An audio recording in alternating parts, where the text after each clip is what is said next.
Nagbigay pugay ang ilang personalidad sa showbiz sa yumaong multi-awarded actress na si Jacqueline Jose. Kabilang sa mga dumating sa burol ng aktres sina Randy Santiago, Sheer Valdez, Efren Reyes Jr. at Iza Calzado. Nag-alay rin ng mga kanta para kay Jacqueline. Narito ang pahayag ng ilan sa mga kaibigan ni Jacqueline sa industriya. Ang GMA gumawa ng special feature sa Wagas on our love story.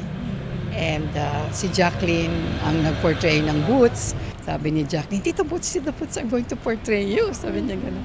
And alam mo naman, so parang it was an honor to be portrayed. I remember huli kami na sinabi niya pa sa akin na pag gumawa ako ng pelikula, kahit cameo role lang daw siya, happy na raw siya, magkasama lang kami uli sa pelikula. Jane's a very good friend. Actually, hindi lang siya katrabaho namin ni Ate B na artista, kundi kaibigan pa. And ang isa sa mas importante sa akin is kinuha niya akong ninong ni Andy. Mabait na tao si Jacqueline, tahimik lang siya.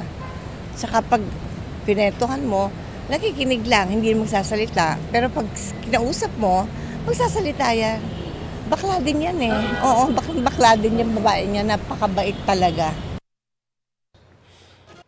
Kapuso, para sa mga maiinit na balita, mag-subscribe sa GMA Integrated News sa YouTube. Sa mga kapuso naman abroad, subaybayan nyo kami sa GMA Pinoy TV at sa www.gmanews.tv.